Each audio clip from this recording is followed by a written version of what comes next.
Yes, ebyo ebitooke nga mulimu ebijanjaalo. These are beans.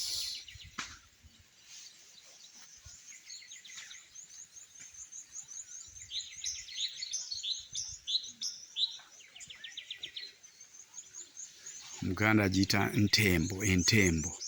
Ebijanjaalo eby'ebitooke ebitoototo ebiri mu sayizi eyo. Yes.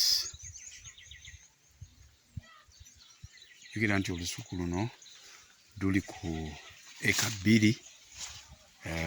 1 acre likuluko okusingako ku bino. Now this have an acre. Yeah.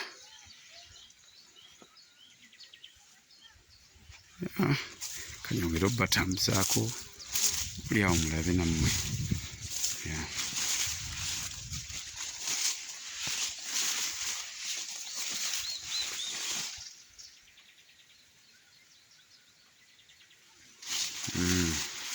Sukaali ndiizi omuzira gwamugwamu wano naye naye katuno tulabe sukaali ndiizi.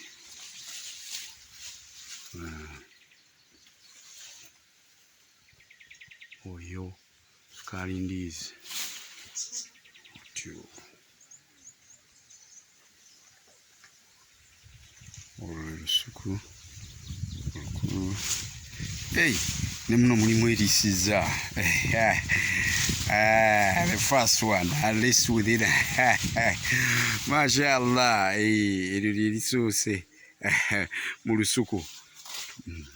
Abdallah, jangu kino ekitooke kijjeko ebitooke bino bingi. Olekeko 3 kisiza n'okussa. Oh, this is too much. All right. Yeah, ebitooke biteekwa kuba next time nja kubayigiriza hawo ebitooke bwe biteekeddwa okubeera, babirima batya, biteekwa kuba bitya, spacing erina kubeera etya. At least next time I will have to tell you, inshallah. Yeah, but for today I had to show you what is prevailing around, inshallah. That is it. Have a good day. Assalamu alaikum warahmatullahi wabarakatuh.